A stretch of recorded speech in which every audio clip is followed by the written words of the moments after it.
Antes de mais, obrigado pela tua disponibilidade para fazer a entrevista. Se nos permitires, gostaríamos de gravar a conversa para fins exclusivamente académicos, de modo a podermos focar-nos melhor na sua partilha e analisá-la posteriormente com maior precisão.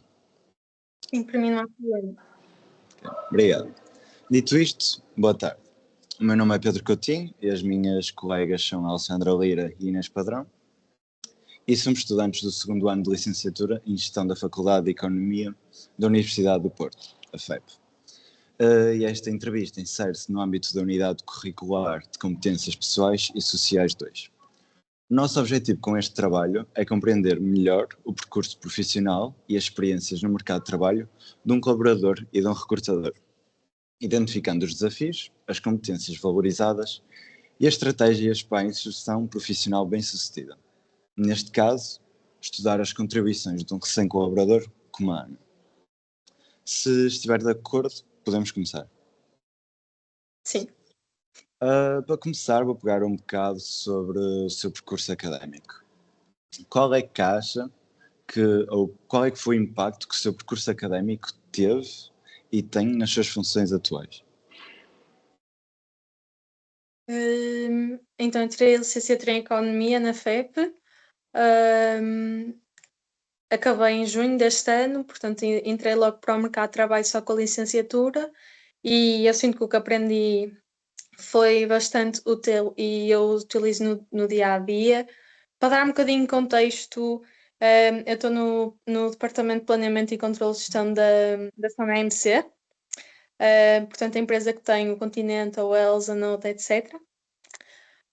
E basicamente estou na equipa que faz análise de investimento, portanto tem tudo a ver com o que nós damos no curso e com basicamente chegar ao valor atualizado líquido de projetos de investimento.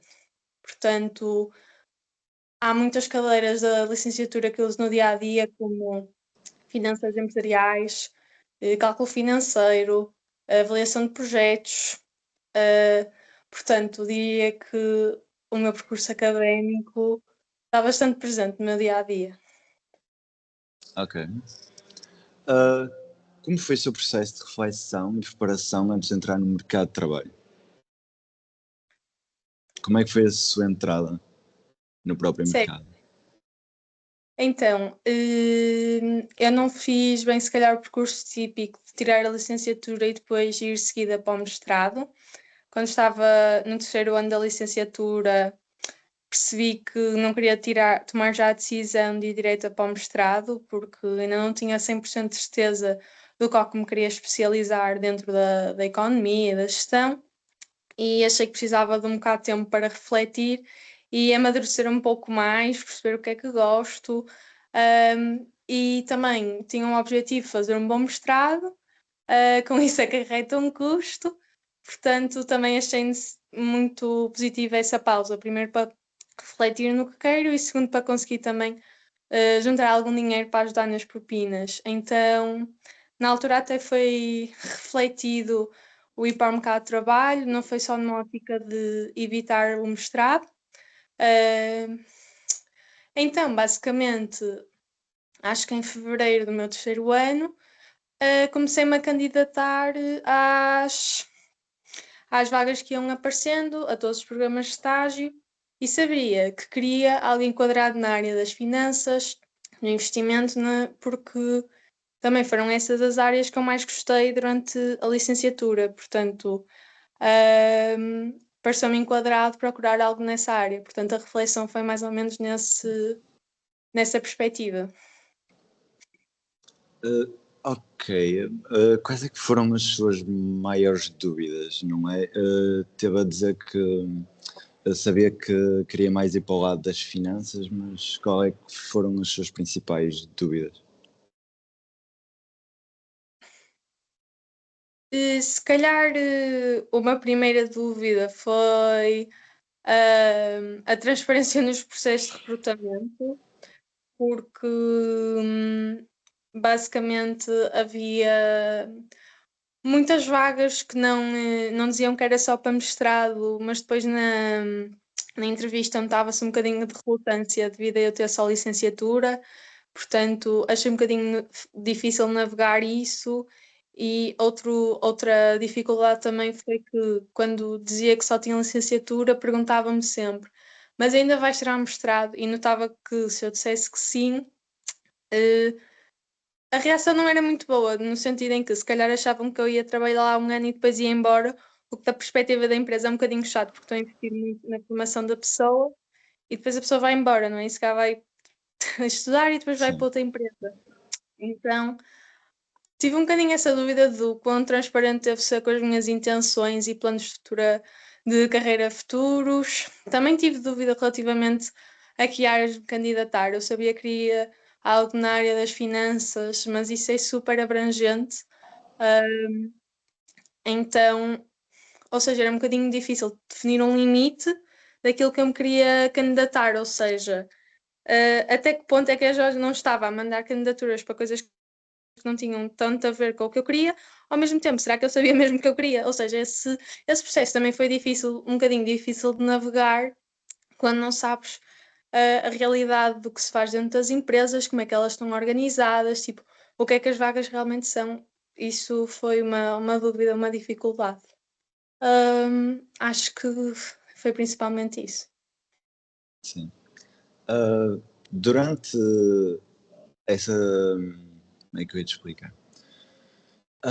Durante essa tentar entrar no seu emprego e durante as entrevistas, quais é que acham que foi os principais recursos e as plataformas que recorreu à procura de emprego? A principal mesmo foi o LinkedIn. Basicamente segui todas as empresas em que estava interessada, e utilizei mesmo a própria ferramenta de pesquisa que o LinkedIn tem para ofertas de emprego, que até permite pôr bastantes filtros, então pá, conseguia pôr o nível de tipo experiência que queria, que eu tinha no caso, a cidade que eu queria, etc., as áreas. Também utilizei recursos mais físicos, como feiras de emprego e assim, na altura já tinha, portanto, o FJC Porto de Emprego foi em fevereiro, na altura já sabia que ia querer trabalhar, então literalmente corri as bancas todas. Foi na altura também o ADATO da Junifel, não sei se conhecem, que é Another Day at the Office, é mais ou menos o mesmo conceito, mas na FEUP. Na altura também fui lá e inscrevi-me no Speed Recruitment, portanto, esses recursos também foram muito úteis, portanto, este tipo de coisas organizadas pelas organizações e associações. E por último, os sites das empresas, portanto, tendo já sinalizado que empresas é que eu queria, ia muito aos sites tentar explorar a aba de recrutamento. Teve algumas organizações, certidões, projetos que ajudaram na sua procura ou antes mesmo durante os anos que teve na licenciatura que o ajudaram?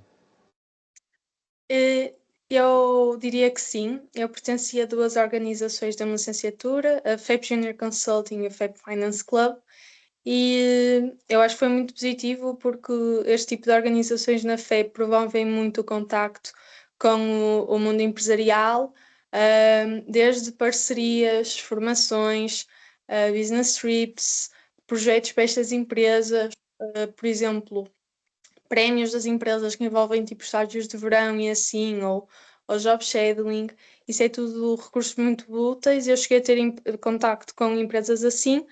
Por exemplo, da parte da FAP Junior Consulting, nós tínhamos parceria com a Deloitte, com a Sonai, cheguei a visitar essas empresas, a ter formações dadas por eles em que enquadravam um pouco do que era a empresa, tanto que acabei por ir trabalhar para a Sonai.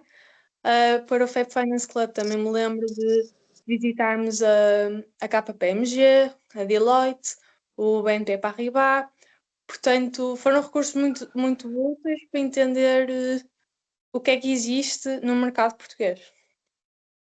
Ok. Tem algum principal que acha que seja alguma Mas, experiência em si? uh, Alguma que se destaque de todas as outras? eu diria que provavelmente o Porto de Emprego acho que foi a principal experiência que me permitiu ter mais contacto com empresas e conhecer a maior variedade de indústrias. Sim. Que é algo que está disponível a qualquer estudante que simplesmente vai à frente nesse dia. Sim, que até está a decorrer no dia 2 e no dia da manhã. Ok, passando para outro tópico. Que competências não técnicas acredita que foram essenciais para conseguires o teu primeiro emprego? Eu diria que primeiro ter boa capacidade de problem solving é importante. A maior parte das experiências de recrutamento que eu tive foram à volta de apresentar-me problemas tipo do mais variado tipo e basicamente verem o meu processo, o meu thought process de como é que encaro o problema, como é que eu vou dividi-lo em partes, como é que vou pronto, como é que consigo encarar os problemas e resolvê-los. Isso foi uma coisa que notei que estava presente em todas as entrevistas. Acho que outra coisa também muito importante foi ter motivações e ambições bem definidas. Notei que as empresas cá não gostavam muito que perguntassem tipo, mas como é que te vês daqui a 5 anos? E ser muito vago, não ter assim objetivos bem definidos ou áreas definidas, era uma coisa negativa. Eles gostavam de pessoas assim mais concretas e decididas tipo nas suas ambições. Estou aqui a tentar pensar em mais alguma coisa. E se calhar skills de comunicação, portanto, não necessariamente comunicação em público, ser o melhor public speaker, mas mesmo saber comunicar de forma direta, eficiente, que parecendo que não é uma coisa que se tem que trabalhar, acho que também foi valorizado, ou seja, ter a capacidade de expressar as ideias de forma concreta e eficiente. Ok. Durante o tempo em que teve as entrevistas e antes, você teve que. Você não. A Ana teve que desenvolver um CV e supostamente algumas cartas de motivação. Como é que foi este processo? O que é que acha essencial? O que é que se calhar torna o seu currículo vitae único? Uhum. E se calhar as empresas onde está a aceitou. Uhum. É assim, não sei se o meu CV é o único, mas eu acho que uma coisa muito importante é eu, e eu isso compreendi bem no último ano da licenciatura, que é tu podes ter feito mil e uma coisas e ter feito coisas muito boas, mas isso não vai importar se não as souberes explicar bem e não as souber vender. E pelo contrário, podes até nem ter feito nada especial, mas se souberes vender o que tu fizeste, já estás logo à frente. E eu entendi bem isso nos processos de recrutamento, que é tens que transmitir, tipo, podes ter estado, por exemplo, na direção de uma organização, mas se não conseguires explicar bem porque é que isso é importante e porque é que isso tornou uma pessoa melhor e porque é que isso tornou uma pessoa mais competente, não vai importar ali no momento de recrutamento. Portanto, eu acho que foi positivo investir muito na descrição do currículo, portanto, debaixo de cada experiência tinha uma breve descrição que deve ser concreta, deve ser quantificável, portanto, melhorei isto em X% desta forma, deve também ter tipo ações concretas que tu fizeste. Liderei uma equipa de X pessoas, desenvolvi um projeto que permitiu aumentar a faturação em X, e eu acho que isso é muito importante, portanto, saber explicar bem o que fizeste com ações concretas e com resultados concretos. Acho que isso é o mais importante no CV. Há mais dicas, mas agora não me estou a lembrar. E no processo das cartas de motivação, eu acho que uma coisa muito importante também foi tornar cada carta de motivação um pouco personalizada à vaga que me estava a candidatar. Portanto, não era só dizer: Olá, eu sou a Ana e fiz isto tudo e quero trabalhar nesta área. Não, é tipo, pá, eu lembro-me de ter candidatado à Deloitte e estava a fazer a carta para a Deloitte. Então, eu lembro-me de explicar porque é que eu quero consultoria. Pá, não, nem fiquei a trabalhar em consultoria, mas pronto. E dentro da consultoria, porque é que eu quero a Deloitte? Porque é que a Deloitte é boa para mim? Tipo, ou seja, tens mesmo que estar ali a descascar as coisas, que é tipo explicar mesmo a tua motivação para aquela vaga específica, naquela empresa, naquela indústria, tipo, e não ser só mais uma carta que te podias ter enviado a qualquer outra empresa. E acho que isso foi o mais importante. Agora, refletindo um pouco mais na sua entrada no próprio mercado de trabalho, quais é que foram os principais desafios que teve? Hum. Eu acho que o meu primeiro desafio foi navegar a simultaneidade de processo de recrutamento, portanto, tens naturalmente de candidatar a várias vagas para não pôr todos os ovos num só cesto, não é? Porque podes querer muito uma vaga, mas facilmente o processo de recrutamento corre pior e não entras, pronto. Isso significa também que vais ter se calhar vais estar a receber uma proposta, mas ainda tens uma entrevista final a decorrer, tens que dar resposta a essa proposta, tens de comparar propostas, uma tem melhor salário, mas a outra é na área que tu queres, mas a outra tem melhor progressão de carreira. É muita coisa, acho que é muita coisa para balançar ao mesmo tempo. Eu acho que no processo de recrutamento senti essa dificuldade, portanto, conseguir conjugar tudo e lidar também com a ansiedade, se calhar, de dizer que não a uma proposta ou não avançar num processo de recrutamento, a confiar que o outro ia correr bem, porque queria mais o outro. E isso é sempre um risco difícil de tomar. Depois, na entrada em si no mercado de trabalho, eu acho que o principal dificuldade foi o imposter syndrome, não sei qual é a tradução para português, portanto, a sensação de sentires que não és qualificado para estar ali, não sabes o que é que estás a fazer e que todas as pessoas à tua volta têm, têm muita mais experiência que tu, o que é verdade, mas ao mesmo tempo o teu trabalho tem valor na mesma e faz parte do processo de aprendizagem passar por esse momento em que realmente se calhar não sabes assim tanto e não estás a ser assim tão útil e demoras mais a fazer as coisas, mas no momento é um bocadinho difícil ter essa sensação.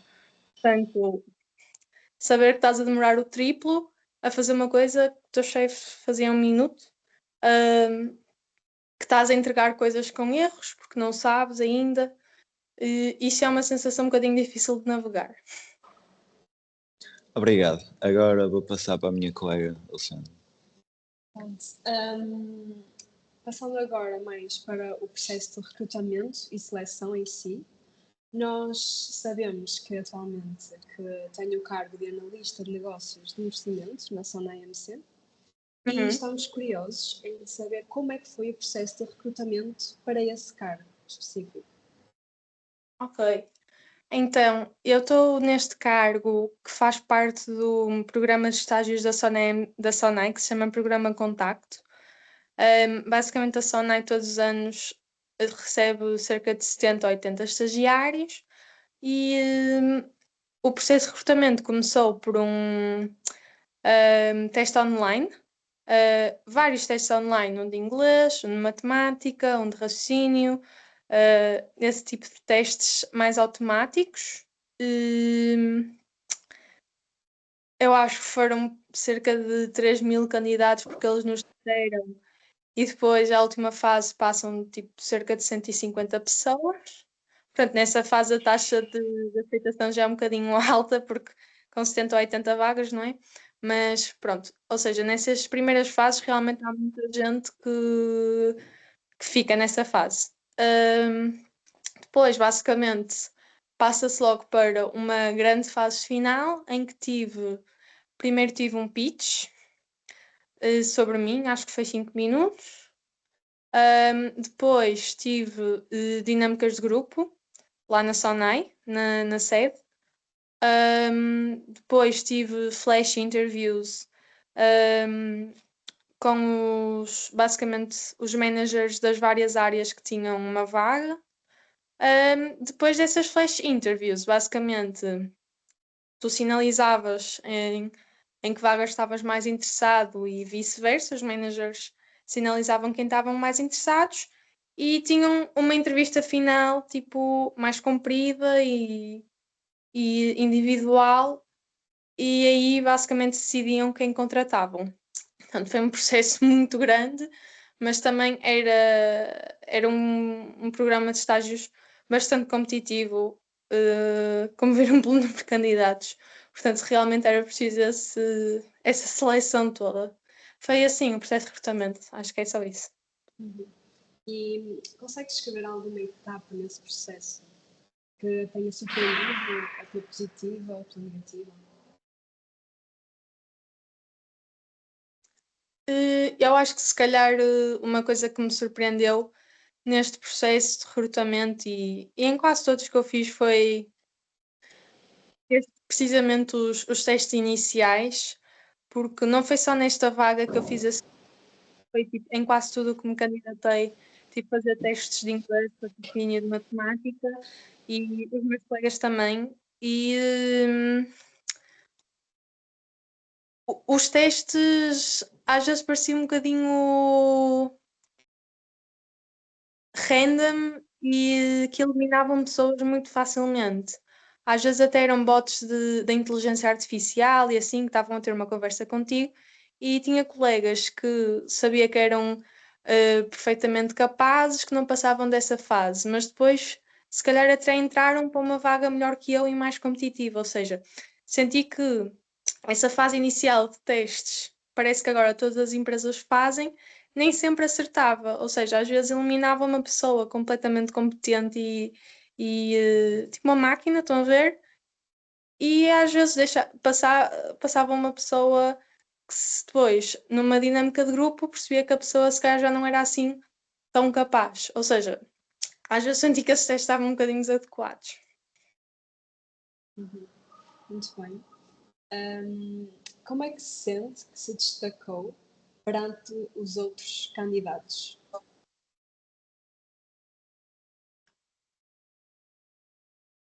Eu diria que o principal momento de destaque foi nas dinâmicas finais e acho que primeiro nós resolvemos o business cases em conjunto e eu já tinha um bocadinho de familiaridade a resolver este tipo de casos, então sentia-me mais confortável e é bom ser interventiva e ter boas intervenções de qualidade também. Isso foi bom, porque depois sinalizam o interesse dos managers para ter a entrevista final.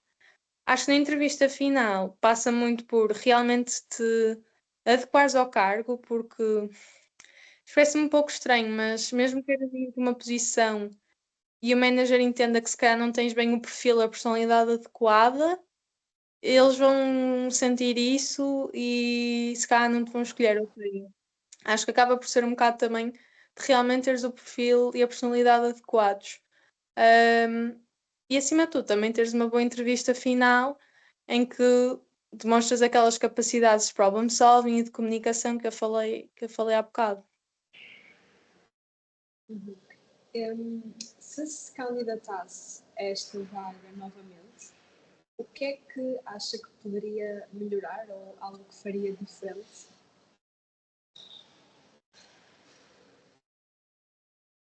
Eu acho que, se calhar, no processo de recrutamento seria mais incisiva sobre o que quero, porque na tenta, ou seja, na tentativa de tentar ter o máximo de propostas possíveis e do género, de apanhar o máximo de peixe possível, que é um bocadinho estranha, acho que se calhar às vezes era um bocadinho vaga nos meus interesses, o que depois acabava por me prejudicar, estava a passar à frente para entrevistas de vagas que eu não queria, que não era bem o que eu gostava. E, e mesmo o facto de ser vaga fazia com que, se calhar, as que eu gostasse não me selecionassem, precisamente por não estar a ser muito concreta naquilo que gosto e nas minhas ambições. Portanto, funcionava para os dois lados negativos. Portanto, eu se calhar mudaria isso, apesar de ter corrido bem. Tipo, teria uma pré-reflexão melhor de o que é que eu quero, o que é que eu gosto, e seria mais concreta a comunicar isso. Tem que ser difícil a ser uma licenciatura. Muito obrigada, Ana. Vou então passar à minha colega Inês. Olá, há pouco eu dizia que os principais desafios que enfrentou logo no início era o síndrome do impostor, o demorar mais a fazer as tarefas. Como é que lidou com essa adaptação às responsabilidades e à pressão desse início de trabalho? É sim, eu confesso que também tive uma manager muito positiva nessa perspectiva, porque respeitou esse processo de aprendizagem e nunca pôs pressão excessiva para que entregasse rápido numa primeira fase, e respeitou no sentido de às vezes eu até conseguia entregar as coisas mais rápido, mas demorava na mesma mais tempo porque estava um pouco a explorar, portanto estava a mexer em ficheiros, em programas que eu ainda não conhecia, e nesse processo de aprender a utilizar os programas, a entender o que nós estávamos a construir, às vezes perdia-me um bocadinho e acabava, ou seja, era útil porque eu estava a aprender o que vai ser útil no futuro, mas para entregar aquela tarefa específica estava a demorar mais. Mas a minha manager também sempre foi muito aberta a isso, tipo, ok, demora mais uma tarde, mas entendes o que é que estás a fazer. Portanto, acho que o employer é muito importante nessa parte, é preciso ter sorte. E também um esforço por parte da pessoa de aprender o máximo possível numa primeira fase, porque é uma fase de aprendizagem em que vais estar sempre a errar e faz parte do processo, mas precisas mesmo de aprender com esses erros e de saber errar, ou seja, não deixar de ficar desmotivado e assim, tipo, ok, errei, aprendi, siga e faço melhor. Acho que também é muito preciso ter esse mindset e estar ok com errar no início. Errar e demorar e pronto. Uhum. Que diferenças notou entre as suas expectativas sobre o trabalho e depois a realidade do dia a dia?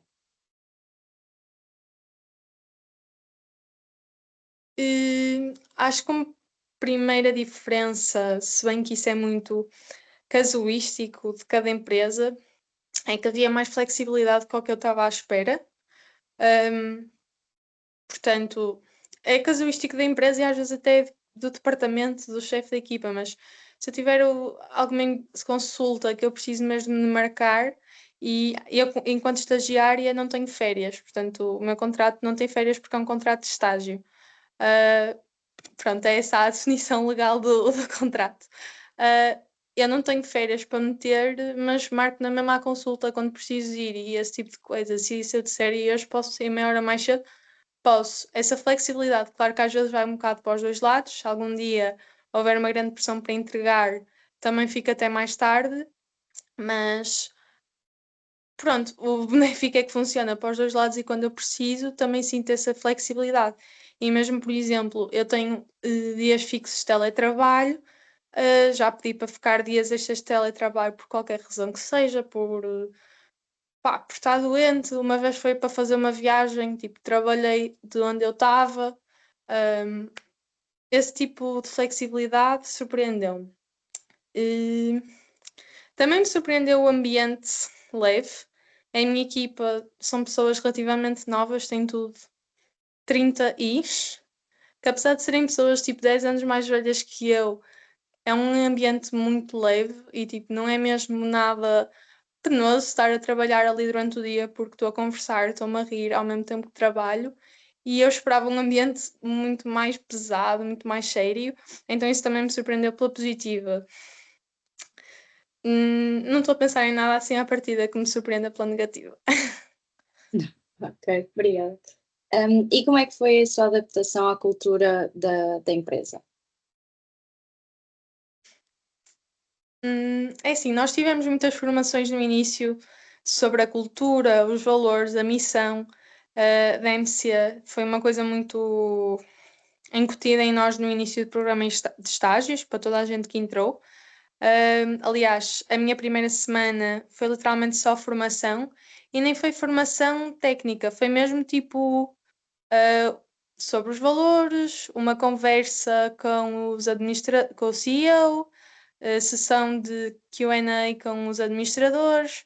Foi tudo para conhecer a empresa, tipo visitas a cada uma das empresas da Sonai, porque a Sonai tem muita coisa dentro do grupo, então visitamos todas as empresas. Tipo, a primeira semana foi só conhecer a empresa e a minha segunda semana, isto é engraçado, foi a trabalhar no continente. Tipo, como eu estou na Sona AMC, que é a dona do continente, toda a gente que entra para o meu departamento passa uma semana inteira no continente. Então, fiz caixa, fiz reposição, estive na padaria, estive na frutaria, estive no armazém, tipo, como os trabalhadores normais. Portanto, isso também foi uma parte, para mim foi positiva da integração, porque permitiu também conhecer o que a empresa faz no, como é que se diz? On the ground, estão a ver? Tipo, Sim, na base, no chão. Então, e de que forma a tua experiência profissional até agora influenciou as tuas metas e perspectivas de carreira? então, apesar de ter a ser uma experiência muito positiva, hum, eu segui o meu plano e vou na mesma tirar o mestrado. Portanto, eu candidatei-me e entrei na Nova, no mestrado em Finanças. Portanto, eu diria que esta experiência de trabalho também foi muito positiva, no sentido em que, primeiro, consolidou a minha, a minha vontade de tirar um mestrado em Finanças, porque eu estou a trabalhar na área e estou a gostar imenso e é mesmo, dá-me prazer trabalhar naquilo, então consolidou essa vontade. Segundo, deu-me tempo para pensar e para ter a certeza que era realmente aquilo que queria. Portanto, diria, além disso, deu-me também currículo que ajudou na candidatura ao mestrado. Portanto, diria que contribuiu positivamente nesse sentido de deixar amadurecer mais um bocado as minhas expectativas e ambições de carreira. Ok, obrigada. A Ana mencionou que devemos ter um mindset de errar, errar, errar e depois voltar a tentar e voltar a tentar e voltar a tentar. Que experiências de trabalho é que a Ana acha que mais a ajudaram no seu processo de crescimento pessoal e no dia a dia na empresa?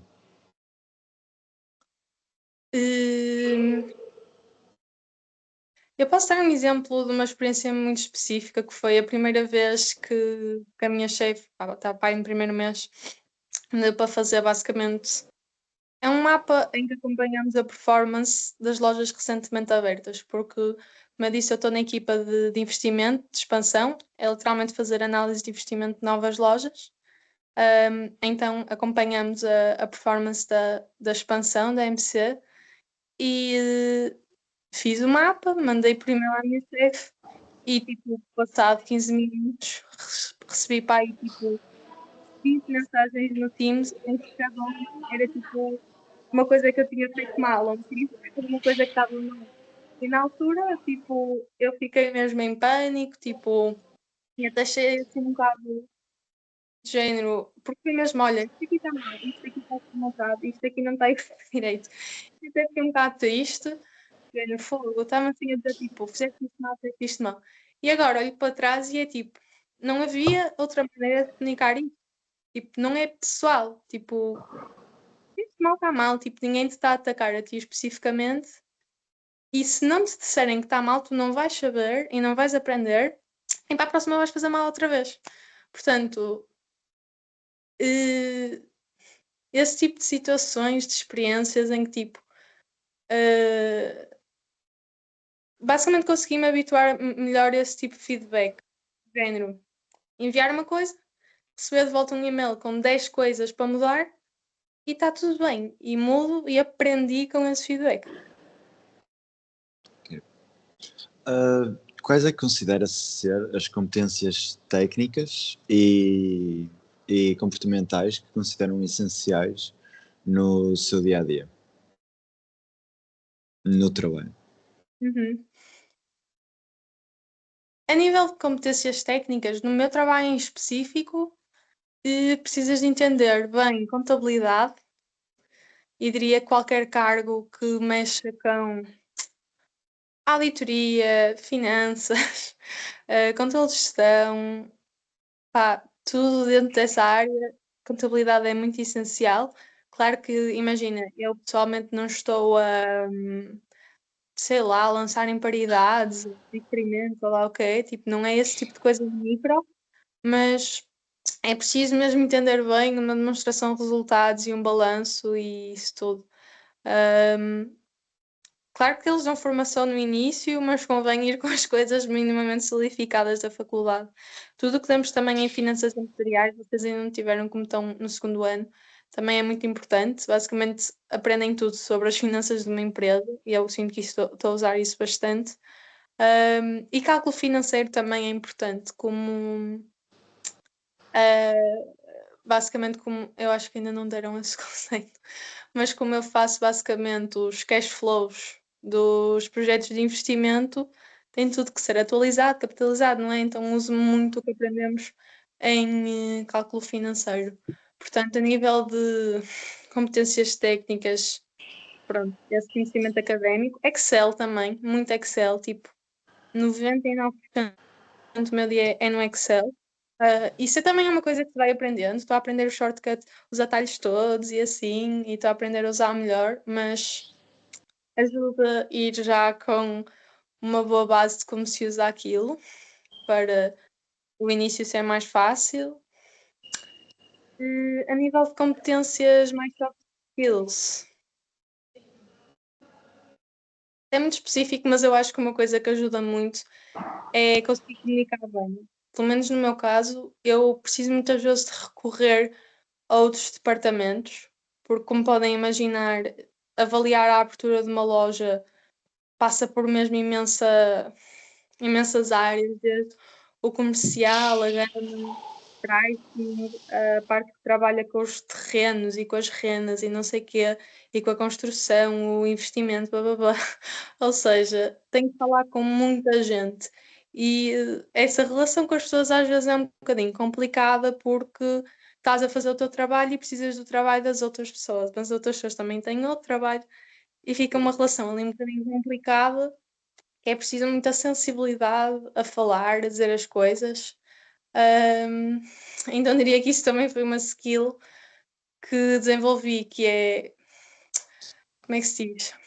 Ser educado no corporate world.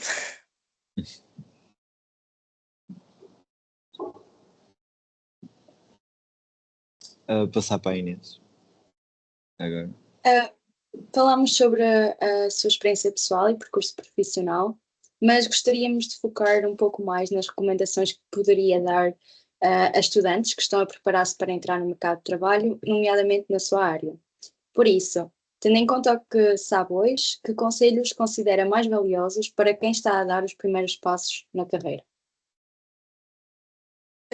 Primeiro ponto, e isso é logo desde que entrou na faculdade, é envolver-se em associativismo e organizações. Isso é mesmo extremamente importante. Eu acho que foi definitivamente o que até agora mais contribuiu para o meu percurso. Desde o contacto com empresas, a mesmo tipo um bocado abrir os horizontes, tipo, passas a perspectivar as coisas de uma forma um bocadinho diferente, passas a ter conhecimentos e inside info que se calhar outros estudantes que não se envolvam nesse tipo de associações não vão ter tão facilmente, então acho que é mesmo essencial. E se não for associações, é estágios, é outro tipo de organizações e pronto. Ou seja, é bom envolver-nos em coisas. Também aconselho a não queria saber da média. Portanto, aconselho a querer saber da média, parecendo que não, eu acho que as empresas querem saber disso, especialmente quando a pessoa só tem a licenciatura, ainda não tem grande experiência de trabalho, não é quase a única coisa que as empresas conseguem olhar é para a média. E, e não é só a média em si, é mesmo também sair da faculdade a sentir que sabem as coisas que depois vão utilizar durante o dia a dia, que estão bem familiarizados e confortáveis com os conceitos económicos e financeiros.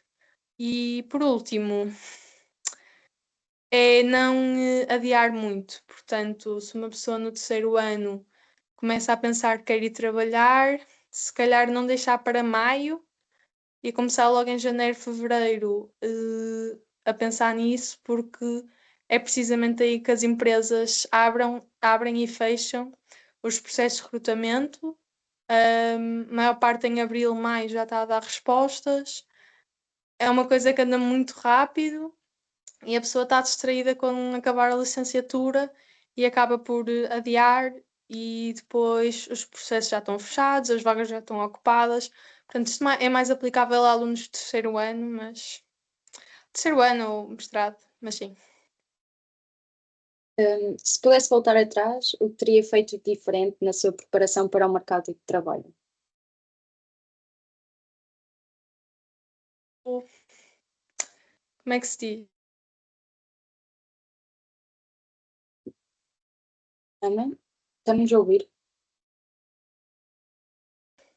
Será que. Espera aí. Já estamos a ouvir.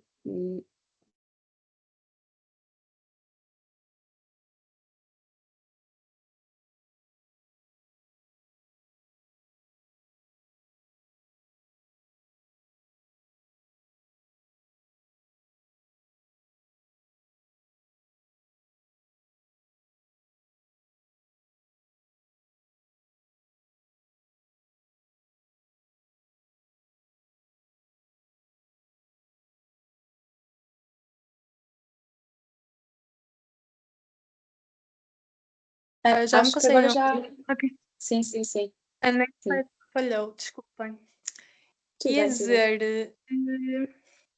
Não sei se pode ser um bocadinho incoerente com o que eu acabei de dizer de pertencer a associações, estudar, querer saber da média, mas também acho que tinha saído um pouco mais à noite e tinha aproveitado um bocado mais, nem que isso fosse a custo do meu sono e pronto, e beber mais café, porque acho que uma parte também super essencial da faculdade é, é essa parte social e sei lá, houve noites da FEP que deixei de ir porque tinha um teste, tardes nos aulas que deixei de ir porque tinha que estudar. Se calhar voltando atrás, teria ido. Porque eu acho que também faz mesmo parte da experiência, a parte social. Ok, obrigada. O que aprendeu até agora sobre o seu próprio estilo de trabalho e como isso alterou as suas metas e ambições profissionais? Voltando então aqui ao tópico. Hum, Considerava que era uma pessoa com muita atenção ao pormenor e percebi que quando há uma quantidade enormérrima de dados, que é o caso tipo, deste tipo de empresas, isso fica um bocadinho mais difícil. E já tive várias situações em que entreguei coisas em que tinham pormenores mal, do género, por não ter feito uma validação atenta.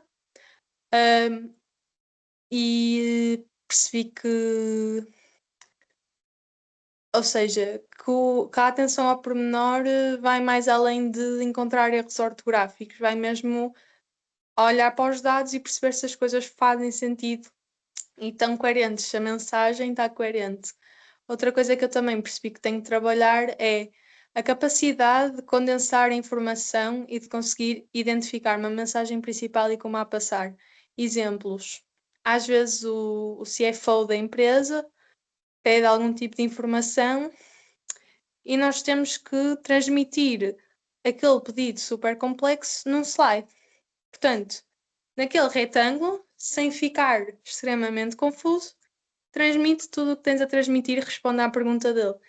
E às vezes podemos estar uma semana a trabalhar naquele slide porque tem imensa análise por trás. Primeiro temos que, sei lá, identificar as lojas problemáticas, perceber porque é que são problemáticas, tipo, o que é que está ali a acontecer, é custos com pessoal, é encargos, tipo, de funcionamento, tipo, que não estão a vender o suficiente, é margem, tipo, o que é que está a acontecer? Temos que fazer essa análise. Depois temos que identificar padrões. E, tipo, há muito trabalho aí a acontecer que depois vai ser uma frase. Mas tu não podes dizer mais do que essa frase, porque senão o CFO não vai ver. Porque os administradores são pessoas ocupadas, tipo, fazem perguntas e tu tens que investigar e transmitir a mensagem e acabou. Ou seja, isso também foi uma coisa que eu percebi que tenho que trabalhar, que é identificar a big picture e saber transmitir isso, tipo, a principal mensagem de forma resumida e concreta. Obrigada. Nós sabemos que a Ana teve uma experiência de estágio e há pouco também mencionou a importância de estagiar. De que forma é que uma experiência de estágio como a que a Ana fez pode influenciar a entrada no mercado de trabalho? Eu fiz um estágio em Private Equity no verão do primeiro ano da faculdade. Na altura, a vaga chegou a mim pelo LinkedIn. A principal coisa que chamou a atenção foi a média. Portanto, daí também reforça a importância da média. E apesar de ter sido só 5 meses, não, 5 semanas, um mês e pouco, solidificou o meu interesse em finanças. Portanto, além de já me ter dado, assim, de já me ter encaminhado numa determinada direção e de me ter permitido perceber algo que eu gosto, o que também foi sorte, porque podia ter perfeitamente feito um estágio em algo que não gostasse.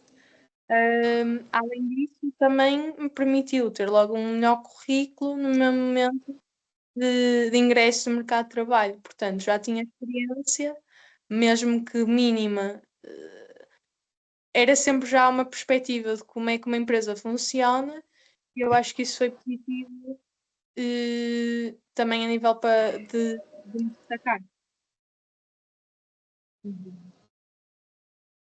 Nós, agora, para terminar a nossa entrevista, estamos curiosos em saber qual é que considera ser a melhor abordagem para networking e criação de conexões profissionais duradouras.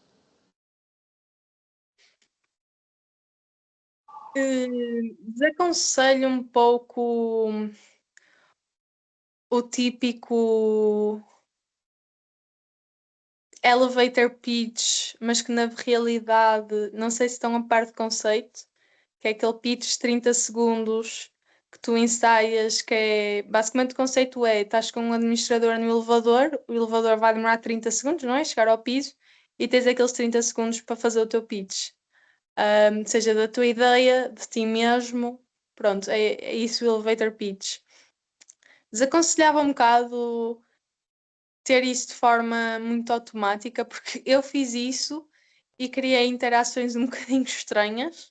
Ou seja, chegava, por exemplo, a FJC Porto de Emprego, chegava lá: olá, eu sou a Ana, estou mesmo agora a acabar a licenciatura de Economia, não gosto disto, estava à procura, bababá.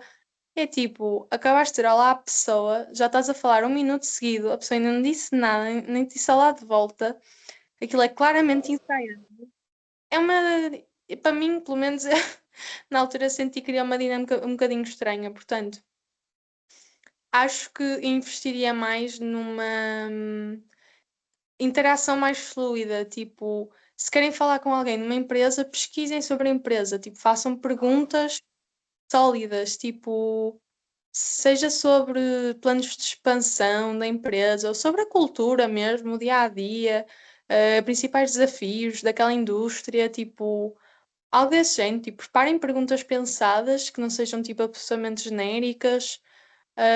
Claro, preparem um mini pitch sobre vocês, mas tipo, sem ser algo vomitado ali no momento, tipo, completamente fora de contexto.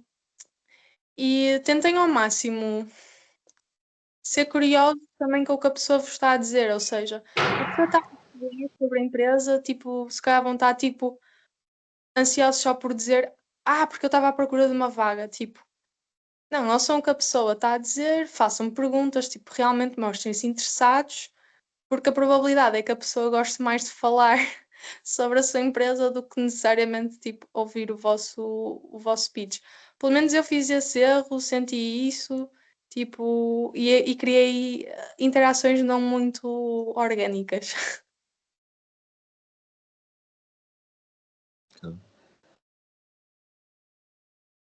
Pronto, se mais nenhum meu colega tiver algo a acrescentar, podemos assim encerrar esta entrevista. Agradecemos imenso a sua disponibilidade e partilha da sua experiência. Acredito que foi extremamente enriquecedor para os meus colegas, como foi para mim, compreender melhor o seu percurso e os desafios que enfrentou pelo caminho. Se por acaso surgir alguma dúvida ou precisarmos clarificar algum ponto discutido nesta entrevista, poderemos entrar em contacto? Sim. Pronto, então muito obrigada, Ana, pelo seu tempo e é isto. Obrigado. Obrigada, sempre Obrigada. Obrigada. Tchau.